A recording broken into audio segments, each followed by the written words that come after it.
नमस्कार मंडळी, जय Shivray. Welcome back to आपलं चॅनल JB व्लॉग्स. भरपूर सारे सबस्क्रायबरने आपल्याला कमेंट केले होते की दादा सिंहगडचा व्लॉग झाला पाहिजे. तर आज मी चाललो आहे सिंहगड किल्ल्याला भेट द्यायला आणि आज खास करून आपण सिंहगडचा सनसेट कॅप्चर करणार आहोत आणि त्याबरोबरच सिंहगड किल्ल्याबद्दल भरपूर सारी माहिती आपल्याला या ब्लॉगमध्ये बघायला भेटणार आहे. तर चला तर मग आपण आता डायरेक्ट किल्ल्यावरतीच भेटूयात. आता दुपारचे 2 वाजलेत, ऊन चांगलं आहे. आता डायरेक्ट आपण सनसेटला वरती पोहोचूयात.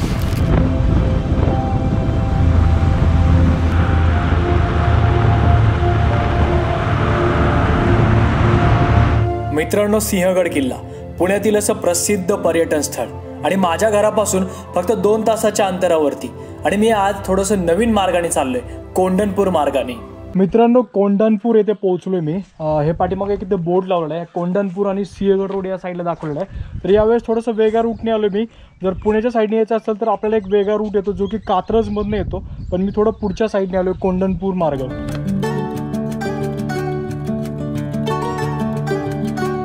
पुण्याच्या नैऋत्येला साधारण 25 किलोमीटर अंतरावर असणारा हा किल्ला समुद्र सपाटीपासून सुमारे 4400 फूट उंच आहे.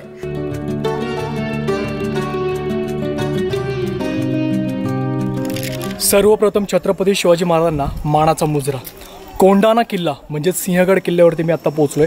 दुपारी 2 वाजता निघालो होतो आपण, 4 वाजलेत आता. आणि इथे बघतोय आपण आता थोडं जरा शांती आहे आणि जास्त गर्दी पण नाही आहे, कारण की आज बुधवार आहे. वीकडेमध्ये जास्त गर्दी नसते, विकेंडला सॅटर्डे संडे जास्त गर्दी असते. आणि हा जो पॉईंट बघता तुम्ही, हा पूर्ण पार्किंगचा आहे. मी डायरेक्ट वरती आलेलो आहे, ट्रेकिंग आपण केलेलं नाही यावेळेस, गाडी डायरेक्ट वरती घेऊन आलेलो आहे. आणि बाकीचे पार्किंग साईड दिसते आणि इकडे साईडला पूर्ण तुम्हाला हॉटेल्स वगैरे दिसतात. म्हणजे आता इथून चालू होते आपला सिंहगड किल्ला आणि आपण आता किल्ल्याची माहिती आणि हा किल्ला कसा आहे हा एक्सप्लोर करणार आहोत. चला तुम्हाला. कोंढाणा म्हणजे सिंहगड. मित्रांनो, आपण आता सिंहगडावरती चाललेलो आहोत आणि हा व्हिडिओ खूप असं तुम्हाला माहिती देऊन जाणार आहे. तर या व्हिडिओला नक्कीच लाईक करा, शेअर करा आणि सबस्क्राईब करा. आपल्या व्हिडिओला व्ह्यू असतात पण लाईक्स खूप कमी असतात, त्याच्यामुळे लाईक्स जास्तीत जास्त करा, जेणेकरून माझाही उत्साह वाढेल आणि जास्तीत जास्त आपला गड किल्ल्यांचे व्हिडिओ बघायला मिळतील. सह्याद्रीच्या पूर्व शाखेवर पसरलेल्या भुलेश्वराच्या रांगेवर हा गड आहे. 2 पायऱ्यासारखा दिसणारा खंदकाचा भाग आणि दूरदर्शनाचा उभारलेला मनोरा यामुळे पुण्यातून कुठेही तो लक्ष वेधून घेतो. पुरंदर, राजगड, तोरणा, लोहगड, विसापूर, तुंग असा प्रचंड मुलूक या गडावरून दिसतो. मित्रांनो, मी जिथे राहतो तिथून हा गड 2 तास लागतो इथे यायला. तर मी 4 वाजता इथे पोहोचलोय आणि गाडीवरती येताना भरपूर असं ऊन लागलं, पण आता गडावरती चाललोय ना, असं मस्त थंड हवा येते आणि सावली चांगली पडली या साईडला. आता आपल्याला हळूहळू सगळे पॉईंट एक्सप्लोर करायचे आणि आपल्याला सनसेट मात्र बघायचा इथे. किल्ल्यावरती जायला सुरुवात केली की आपल्याला असा पायऱ्याचा मार्ग बघायला मिळतो, जे की नवीन बांधकाम आहे. आणि असेच आपल्याला भरपूर असे बोर्ड बघायला मिळतात जिथे भरपूर सारी माहिती दिलेली आहे, ते वाचून तुम्ही पुढे जाऊ शकता. आणि इथून आपल्याला लागतो हा पहिला दरवाजा, पुणे दरवाजा. आणि आजूबाजूचा हा इथून आता परिसर खूप सुंदर दिसतो. जिथे आपण पार्किंग केलं, पार्किंगपासून 2 मिनटं पुढे चालत आलं की आपल्याला लागतो पुणे दरवाजा. हा असा 350 वर्ष आले या गडाला आणि असा भक्कम असा आपल्याला दरवाजा बघायला मिळतो आज सुद्धा. इथे एक बोर्ड लावला आहे, पुणे दरवाजा. इथून पुढे आपल्याला अजून 3 दरवाजे बघायला मिळणार आहेत. तर इथून पुढे आपले अजून 3 दरवाजे आपण पुढे बघूयात.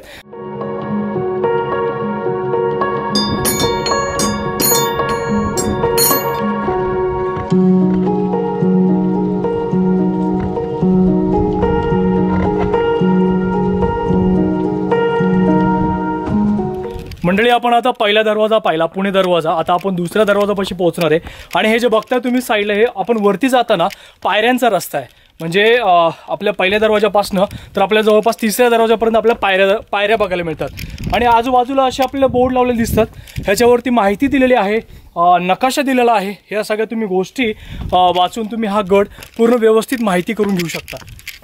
काय म्हणताय आजी, कसे आहेत? बरं आहे ना? आज निवांत वाटते. शनिवार रविवार गर्दी असते. पुणे दरवाजा 2 नंबरवरती आल्यावर या साईडला एक रूट चाललाय, रस्ता चाललाय आणि इकडे पुणे दरवाजा 2 नंबर, आपण या साईडला चाललोय. पुरंदरच्या तहामध्ये शिवाजी महाराजांनी 23 किल्ले मुघलांना द्यावे लागले. त्यात कोंढाणा हा किल्ला प्रमुख होता. आग्र्याहून सुटका झाल्यानंतर शिवाजी महाराजांनी मुघलांकडे गेलेले किल्ले परत मिळवण्याचा सपाटा लावला. सिंहगड हा किल्ला मुघलांच्या लष्करी दृष्टीने महत्त्वाचे ठिकाण होते. शिवाजी महाराजांच्या स्वराज्याची राजधानी राजगड केवळ ही काही मैलांवर होती. तसेच या ठिकाणावरून पुणे परिसरावर चांगलेच नियंत्रण मिळवता येत होते. म्हणून मुघलांनी या किल्ल्यावर जास्त शीतबंदी व सैन्य तैनात केले होते.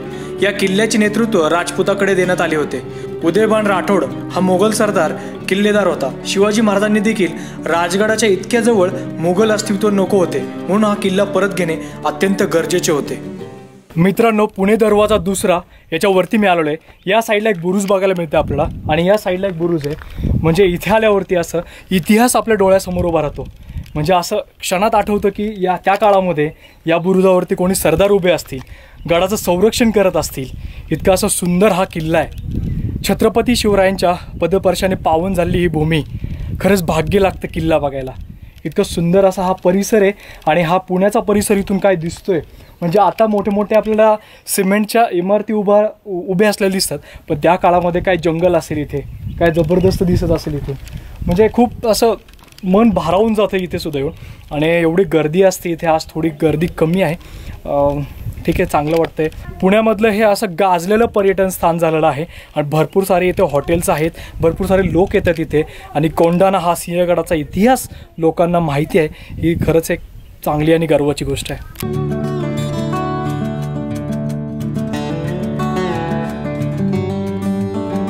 मित्रांनो, सिंहगडावरती आल्यावर आपल्याला एका पाठोपाठ आपल्याला 3 दरवाजे बघायला मिळतात. तर पुणे दरवाजा पहिला, दुसरा आणि आता आपण आलेलो आहे हा तिसरा दरवाजा, पुणे दरवाजा. इथून सुद्धा आपण वरती जाणार आहोत. आता जवळपास डोळ्यावरती सूर्य चमकतोय. म्हणजे 5 वाजलेत. सनसेट लवकर होण्याचे चान्सेस, म्हणजे 6-6:30 वाजता होईल. तोपर्यंत आपण गड बघून घेऊयात पूर्ण. हा तिसरा दरवाजा सुद्धा एवढा असा भक्कम दिसतोय आपल्याला. हा बघू शकता तुम्ही. सिंहगड हा किल्ला मराठा साम्राज्याचा गौरव म्हणून ओळखला जाणारा किल्ला आहे. हा किल्ला महाराष्ट्रामधील यादव किंवा शिलाहार यांनी बांधला असावा असे काही इतिहासकारांच्या मते म्हटले जाते. मोहम्मद तुघल याच्या काळामध्ये हा किल्ला नागनायक राजाच्या ताब्यात होता. त्यानंतर या किल्ल्यावर अहमदनगरचा संस्थापक मलिक अहमद आणि विजापूरचा सुलतान यांनी या किल्ल्यावर वर्चस्व मिळवले. त्याचबरोबर या किल्ल्यावर आदिलशाहीचे देखील वर्चस्व होते. छत्रपती शिवाजी महाराज यांचे वडील शहाजीराजे भोसले जे मराठा नेते होते. शिवाजी महाराजांनी कोंढाणा किल्ला आपल्या स्वराज्यामध्ये सामील करून घेतला, पण 1649 मध्ये आदिलशहाने शहाजीराजांना कैद केले. त्याने अशी अट घातली, किल्ला जर आमच्या ताब्यात दिला तर आम्ही शहाजीराजांना सोडू. आणि म्हणूनच छत्रपती शिवाजी महाराजांना कोंढाणा हा किल्ला आदिलशहाला परत द्यावा लागला. या किल्ल्यावर 1662, 63 आणि 1665 मध्ये मुघलांनी हा किल्ला मिळवण्यासाठी हल्ले केले. आणि हा किल्ला 1665 मध्ये मुघल सेनेचे प्रमुख मिर्झा राजे जयसिंग यांच्या हाती हा किल्ला गेला. सिंहगडावरील हा तोफखाना आजही आपल्याला असा भक्कम स्वरूपात पाहायला मिळतोय. आपण आतमध्ये जाऊन बघूयात. आतमध्ये असा थोडासा आवाज घुमतोय. इथे असा भक्कम असा विशाल तोफखाना दिसतोय.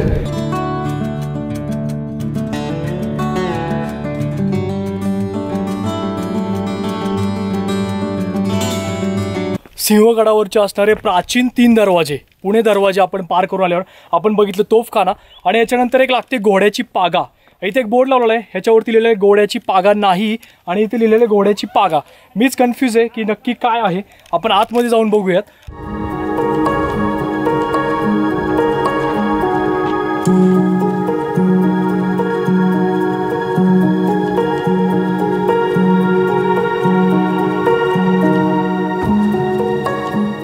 मी आता आलेलो आहे घोड्याच्या पागामध्ये आणि इथं आल्यावरती असं बघितलं आपण की खूप मोठी अशी गुहा दिसते. आणि हे असं 5 खांब आहेत. या 5 खांबावरती ही उभी आहे गुहा. इथे आल्यावरती माझा असा आवाज जास्त घुमतो इथे. आणि इथं बघितलं म्हणजे आत आल्या एकदम असं थंडवा जाणवला, म्हणजे थंड वाटतंय बाहेरच्या पेक्षा. आणि इथं पाणी सुद्धा साचलेलं आहे. आणि त्या काळामध्ये म्हटलं जातं की घोडे बांधले जातात, पण माहिती नाही की हे कितपत खरं आहे, मलाही माहिती नाहीये. कन्फ्यूज आहे थोडंसं, कारण की बाहेर बोर्डवरती पण लिहिलं होतं की इथे घोडे बांधण्याची जागा नव्हती, पण माहिती नाही. तर नक्कीच तुम्हाला माहिती असेल तर कमेंट करून सांगा. आणि बाकीचे आपण 3 दरवाजे बघितले, जे पुणे दरवाजे बघितले, त्याच्यापेक्षा असं प्राचीन खोदकाम आहे हे गुहेचं. स्वयंरोजगार कुटी, दूरदर्शन, मनोरा आणि कल्याण दरवाजा या साईडला आहे.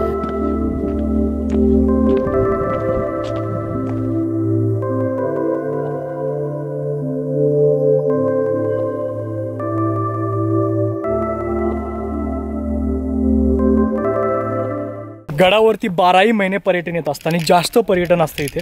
आणि त्याच्यामुळे गडावरती इथे स्वच्छतागृह सुद्धा उभारण्यात आलेले, टॉयलेट्स आहेत. तर मी आता त्या टॉयलेटपाशी चाललो. एक्झॅक्टली कसं आहे टॉयलेट, क्लीन आहे का किंवा कसं ठेवण्यात आलेलं आहे बघूयात आपण. इथे आल्यावरती कळलं तर बंद आहे, म्हणजे लॉक केलेलं आहे. तो आतून बघू शकता तुम्ही. कदाचित फक्त विकेंडला हे चालू असतील, शनिवार रविवारी. आणि आता तर बंद आहे ते.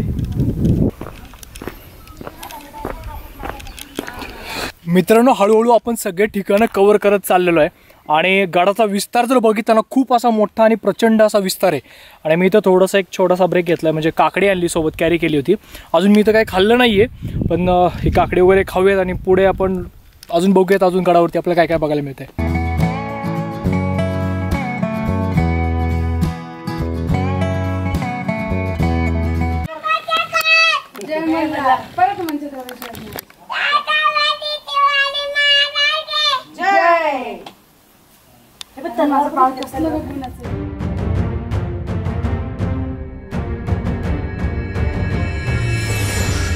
गड आला पण सिंह गेला. या गडाचं जुनं नाव कोंढाणा गड असं होतं. जेव्हा हा किल्ला उदयभानच्या ताब्यामध्ये असताना नरवीर सुभेदार तानाजी मालुसरे यांनी आपल्या ताकदीच्या बळावर युद्ध करून हा गड पुन्हा स्वराज्यामध्ये आणला होता. तेव्हा या गडाला तेव्हापासून सिंहगड असं म्हणण्यात आलेलं आहे. हा सिंहगड इथे आपल्या नरवीर सुभेदार तानाजी मालुसरे यांचं स्मारक बघायला मिळतं आणि इथे आपल्या समाधी बघायला मिळते. आणि त्या काळामध्ये आपले मावळे कसे लढले असतील त्याचं हे हुबेहूब असं एक मूर्ती इथं आपल्याला बघायला मिळतात. इथे हे बघू शकता तुम्ही ते पाठीमागे. आणि एकंदरीत इथं खूप असं शांत वाटतंय आणि इथं कोणीच नाही आहे, मी एकटाच आहे इथे. आणि इथं थोडा वेळ आपण बसून सुभेदार तानाजीने आपल्या मुलाच्या लग्नाचे आमंत्रण शिवाजी महाराजांना देण्यास गेले असता शिवाजी महाराजांनी सिंहगड ताब्यात घेण्याचा विचार सांगितला. परंतु तानाजीच्या घरी लग्न असल्याने शिवाजी महाराजांचे बेत बदलणार होते. तानाजीने स्वतःहून प्रेरित होऊन शिवाजी महाराजांनी लढाईचे नेतृत्व त्यांना देण्यास सांगितले. तानाजी जिवंत असेपर्यंत शिवाजी महाराजांनी या मोहिमेवर जाण्याची गरज नाही. तानाजीने पहिले कोंढाण्याची मोहीम फत्ते करायची, मगच मुलाचे लग्न करायचे. आधी लगीन कोंढाण्याचे, मगच माझ्या रायबाचे. सुभेदार तानाजी व उदयभानमध्ये युद्ध झाले. लढता लढता तानाजींची ढाल तुटली. जखमी तानाजी उदयभानकडून ठार झाला. तानाजी पडलेला पाहून लढाईचे उपसेनापती सूर्याजींनी सूत्रे ताब्यात घेतली. मावळ्यांना धीर दिला आणि हा गड स्वराज्यामध्ये घेतला. गड मराठ्यांच्या हातात पडल्यानंतर मावळ्यांनी किल्ल्यावर मोठा जाळ करून राजगडावर शिवाजी महाराजांना किल्ला जिंकल्याचे संकेत पाठवले. शिवाजी महाराजांना जेव्हा कळले की तानाजी मालुसरे युद्धात कामी आला, तेव्हा महाराजांना अतिशय दुःख झाले व शिवरायांच्या तोंडातून वाक्य बाहेर पडले, गड आला पण सिंह गेला. मित्रांनो, तुम्ही माझ्या पाठीमागे बघू शकता, हे आहे लोकमान्य टिळकांचं विश्रामधाम. म्हणजे लोकमान्य टिळक उन्हाळ्याच्या टाईममध्ये इथे विश्रामासाठी येत असतात. आणि इथे छोटीशी माहिती देण्यात आली, लोकमान्य टिळक आणि गांधीजी हे महापुरुष 1915 साली इथेच त्यांची भेट झाली होती. असं खूप मोठा हा वाडा आहे, विश्रामधाम आहे. या साईडला मोठं असं अंगण आहे, इथे 2 पुढे तोफा ठेवण्यात आलेल्या आहेत. आणि या साईडला बघू शकता तुम्ही, हे दरवाजा इथे. गडावरती प्रत्येक ठिकाणी फिरण्यासाठी आपल्याला अशा पाऊलवाटा, पायऱ्या अशा बनवलेल्या दिसतात. आणि इथं आता इथून मी थोडंसं खाली चाललोय, म्हणजे छत्रपती राजाराम महाराजांची समाधी इथे खाली आपल्याला बघायला मिळणार आहे.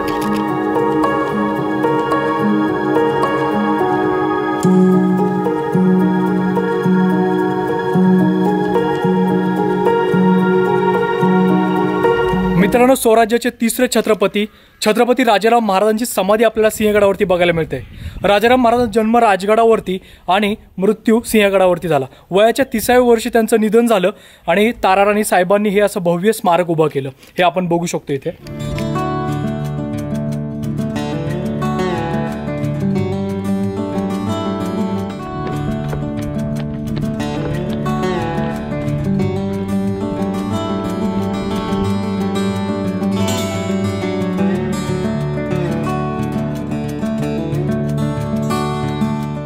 हे रस्ते बघता असे तुम्ही, हे अशा प्रत्येक ठिकाणी असे रस्ते करून दिलेत. आणि ही पूर्ण सह्याद्रीची रांग आणि पुढे होते आपलं आता थोड्याच वेळात सनसेट. मित्रांनो, गडावरती ही अशी हिरवी झाडं आपल्याला बघायला मिळतात. बाकी असं गवत सुकले, पण ही अशी हिरवी छान दिसतात.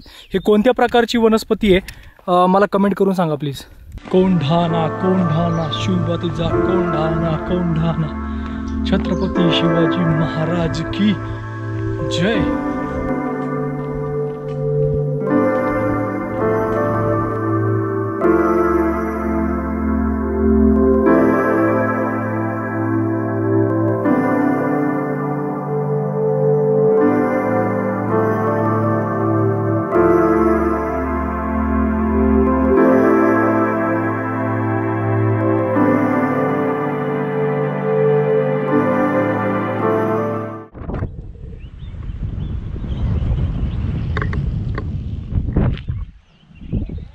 काय भारी वाटतंय. या साईडला मी या कड्यावरती आलोय का, आणि इकडनं बघतोय सनसेट होतोय समोर, एकदम जबरदस्त. मित्रांनो, मी आज सिंहगडावरती एकटाच आलो आहे आणि इथे एका कड्यावरती येऊन बसलो आहे। या कड्यावरती बसल्यावरती आपलं पुढे असं सनसेट बघायला भेटलेला आहे, सुंदर असा। आणि दरीतनं जी थंड थंड हवा येते, खाली चिमण्यांचे छोटे छोटे आवाज येत आहेत, तर ते एक मेडिटेशन लाईक मी इथं ऐकत बसलेलो आहे, शांत बसलेलो आहे, एकदम असं शांत विचार करतोय, एकांत वेळ घालवतोय। तर खूप मजा येते असं एकटा आल्यावरती ना, एक एकांत वेळ आपल्याला मिळतो आणि एक काही विचार आपल्याला आत्मसात करता येतात, खूप काही भारी वाटतं पण। आणि समोर सनसेट झाल्यामुळे असं पूर्ण असं धुकं झालेलं आहे आजूबाजूला। आपला राजगड थोडाफार दिसत होता, तो आता पूर्ण हरवला आहे धुक्यामध्ये। म्हणजे राजगड इथून आपल्याला क्लिअर दिसतो जबरदस्त।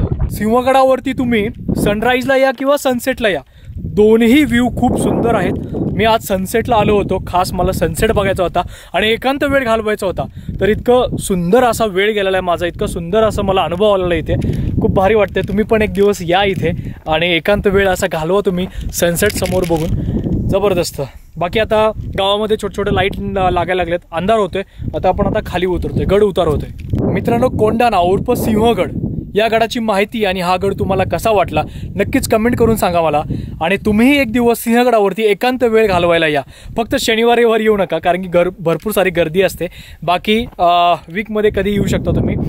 आणि हा व्हिडिओ तुम्हाला कसा वाटला, माझा हा व्हिडिओ जर आवडला असेल तुम्हाला तर नक्कीच लाईक करा, शेअर करा, आणि जर चॅनलवरती नवीन असाल तर सबस्क्राईब करा। So good bye, take care, जय महाराष्ट्र। भेटूया लवकरच पुढच्या अशा भन्नाट ब्लॉगमध्ये।